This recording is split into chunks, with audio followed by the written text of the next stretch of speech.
indice. C'est mystérieux. La rentrée des spectacles, elle sort. Oui. Forcément, beaucoup Tout à plus. fait. Ouais, elle sort tout le temps, de toute façon. Vous vous souvenez C'est absolument faux. Je suis avec les artistes au moment où ils travaillent, Laurent.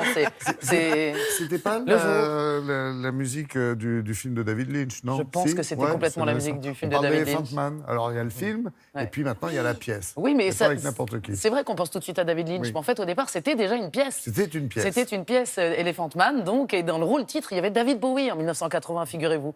Qu'est-ce qu'il n'a pas fait, David Bowie? Pas grand-chose. Hein. C'était quand même l'un des plus géniaux de l'espèce humaine. Bref, donc, tout ça pour vous dire que c'est tout naturel de retrouver Elephant Man sur scène. Et cette fois-ci, c'est une adaptation française très réussie de David Bowie. Et là, dans le rôle titre, Joey Starr. Et pour incarner l'incroyable comédienne britannique mythique, eh bien, il a choisi Béatrice Dalle. Autant vous dire que deux monstres pour raconter cette histoire qui parle de la monstruosité sociale, de toutes ces questions de l'oubli social et des classes. C'est passionnant de les voir travailler ensemble. Et tout ça, c'est la très bonne idée de David Bowie. On n'oublie pas que c'était une histoire vraie, quand même, au départ. Oui, c'est ça. Joseph Merrick était un jeune homme qui, dès ses 2 ans, a subi des malformations suite à une maladie dégénérative. Et du coup, il a été très vite exhibé dans les foires, jusqu'à être recueilli par un médecin. Et ce sont les souvenirs de ce médecin après la mort prématurée de son protégé, qui est mort à 27 ans. Ce carnet a été récupéré. Oui. Voilà, et de ce carnet, on a tiré la première pièce dont, je vous le disais, David Bowie était la star. Mais là, ça va vraiment être très impressionnant. Ce sera à partir du 3 octobre au Folies Bergères à Paris. Nous, on les a vus à Rouen. Ils ont passé l'été à bosser. Je peux vous dire que Joey Starr et Dalle, c'est des sacrés bosseurs. On peut en penser ce qu'on en veut. Tout l'été à Rouen, enfermés à bosser, ça a donné ça. L'homme éléphant.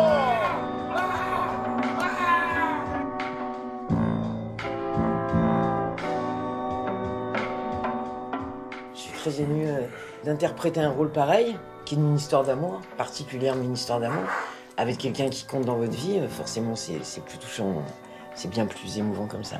Vous savez, avant de parler avec les gens, je ne pensais pas à toutes ces choses. Parce que je n'avais personne à ennuyer pour y penser avec moi.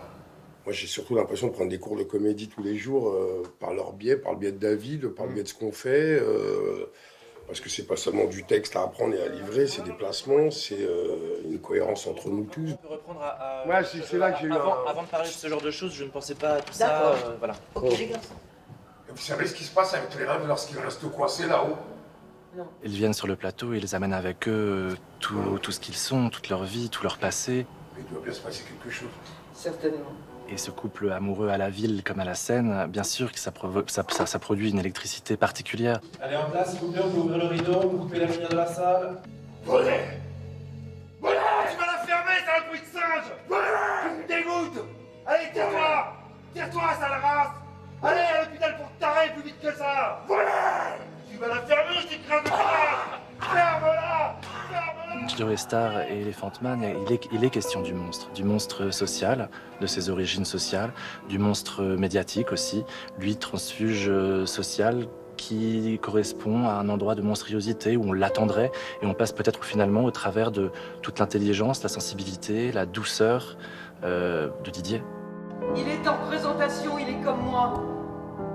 Alors pourquoi toutes ces visites et pourquoi tous ces présents, dites-moi? Cette image d'indomptable, parce que juste on est libre et qu'on dit ce qu'on pense, en tout cas quand on travaille et qu'on a un truc rigoureux autour de nous, une vraie discipline, on s'y plie, tu vois, et avec grand plaisir. Moi, j'ai pas de souci d'ego là dans ce que je suis en train de faire en ce moment. Je suis plus préoccupé par autre chose, par le fait que ce soit d'être au rendez-vous plutôt que par autre chose, quoi.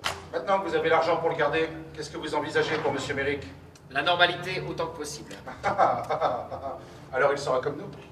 Tu rentres doucement ici dans le couloir et on fait le face-à-face avec Didier et le mur vous sépare et l'autre plus habituel, le mur tombe et tu rentres. David, c'est quelqu'un qui place un cadre. On n'a pas le choix, c'est comme ça, voilà, tout simplement. Et en même temps, il y a l'autre côté qui est complètement en creux en disant, faisons énormément confiance à l'acteur, à son intuition, à essayer de trouver les enjeux d'une scène, à dessiner au fur et à mesure de la répétition des choses pour que chaque scène devienne tranchant. Ok, on fait l'entrée de Béa. Je fais du théâtre qui ressemble à mon époque, et mon époque, elle est composée de personnes absolument diversifiées, avec des origines différentes, des couleurs différentes, des corps différents, des âges différents. Et c'est important pour moi de faire du théâtre qui est le reflet de la belle et grande diversité de la population dans laquelle on vit.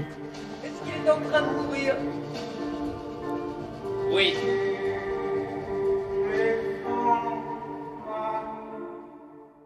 Vu des coulisses, et j'allais dire sans artifice, sans masque, Oui, c'est ça. ça le fait. Hein. Mais bien sûr, ça reste très mystérieux, les costumes, les décors, tout ça. D'ailleurs, merci Ah oui. à toute l'équipe de nous avoir accueillis, parce que, entendez Ils bien ne sont qu'ils pas étaient décidés, vous voulez dire, Ils étaient encore. Si, bien Ah, sûr, d'accord. mais là, on était en pleine étape de travail où ils découvraient le plateau, ils découvraient leurs partenaires, ils découvraient le jeu ensemble. Et c'est vraiment des moments de création qui sont assez forts. Et une fois plus, ces thèmes abordés par Elephant Man, évidemment, ça parle à Béatrice Dalle et Joe Starr, les deux monstres de la pop et du rap pour l'un et de la scène et des écrans pour l'autre. Ça va être assez bluffant, je pense. C'est donc aux Folies Bergères à partir de début octobre. Impeccable, à partir de début octobre. Ouais, 3 octobre. Bon, tiens, merci Anna d'avoir attiré Merci à notre vous. attention sur effectivement cette mise en scène, cette interprétation d'Elephant Man.